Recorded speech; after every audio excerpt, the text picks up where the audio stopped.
Everyone, welcome back to my channel spoonful delight. তো সবাই কেমন আছো তোমরা? আশা করি খুব ভালো আছো। তো আজকে তোমাদের কাছে একটা ইভিনিং স্ন্যাক্স নিয়ে আমি চলে এসেছি। দেখে হয়তো কিছুটা আইডিয়া করছো, বানাবো ক্রিসপি চিলি হানি বেবিকর্ন।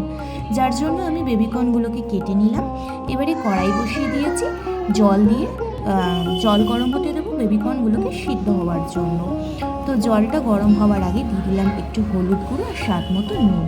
এবার জলটা গরম হয়ে গেছে, বেবিকর্নগুলো দিয়ে দিলাম সিদ্ধ হওয়ার জন্য, দিয়ে ঢাকা দিয়ে দেবো। প্রায় 20 মিনিটের মতো সেদ্ধ হতে দেবো।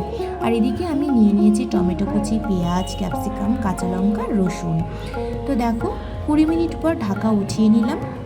আর এদিকে বেবিকর্নগুলো কিন্তু সেদ্ধ হয়ে গেছে। এবারে জল ঝরিয়ে নিলাম। তারপর আমি একটা প্লেট নেব।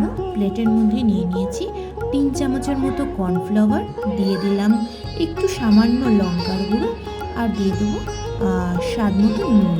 ভালো করে মিক্সড করে নেব। এবারে আমি ওর মধ্যে বেবিকর্নগুলো দিয়ে ভালো করে কর্নফ্লাওয়ারের কোটিং করে নেব। কোটিং করার পর কড়াইতে বেশ কিছুটা সাদা তেল দিয়ে গরম করে একে একে বেবিকর্নগুলো বেশ লালচে লালচে করে মুচমুচে করে ভেজে নেব। সবকটা বেবিকর্ন ভালো করে ভাজার পর প্লেটে উঠিয়ে নিলাম। চলো এবারে আমি কিন্তু সসটা তৈরি করব। তো সসটা তৈরি করার জন্য আমি 1 চামচ তেলের মধ্যে দিয়ে দিলাম রসুন কুচি, দিয়ে দিলাম বেশ কিছুটা লঙ্কা কুচি, তারপর দিয়ে দিলাম পেঁয়াজ, হালকা করে মিক্সড করে দিয়ে দিলাম ক্যাপসিকাম, এবারে দিয়ে দেবো টমেটো, দিয়ে ভালো করে একটু নাড়াচাড়া করে নিচ্ছি। আর এর মধ্যে দিয়ে দিলাম এবারে 1 চামচ সয়া সস, 1 চামচ টমেটো কেচাপ। সসের সাথে পেঁয়াজ, টমেটো, ক্যাপসিকাম, লঙ্কা ভালো করে মিক্সড করে নিলাম।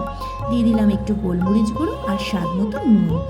এবারে একটা বাটির মধ্যে আমি 1/2 চামচের মতো কর্নফ্লাওয়ার আর একটু জল দিয়ে একটা ব্যাটার করে নিয়েছি, যেটা আমি এই টমেটো পেঁয়াজের মধ্যে দিয়ে দেবো। এতে একটা থিকনেস ব্যাপার আসবে। তারপর দিয়ে দিলাম আমি ভাজা বেবিকর্নগুলো। দেওয়ার পর ভালো করে গ্যাসের ফ্লেমটা হাই করে মিক্সড করে নিচ্ছি। দিয়ে দেবো 1 চামচ মধু, আর দিয়ে দেবো একটু সাদা তেল। ব্যাস ভালো করে এবারে একটু মিক্সড করে নিলেই কিন্তু রেডি হয়ে গেল গরম গরম ভীষণ টেস্টি টেম্পটিং ক্রিসপি চিলি হানি বেবিকর্ন। কেমন লাগলো রেসিপিটা বন্ধুরা? অবশ্যই কমেন্ট করে জানিও। দেখা হচ্ছে পরের ভিডিওয়ে। টাটা।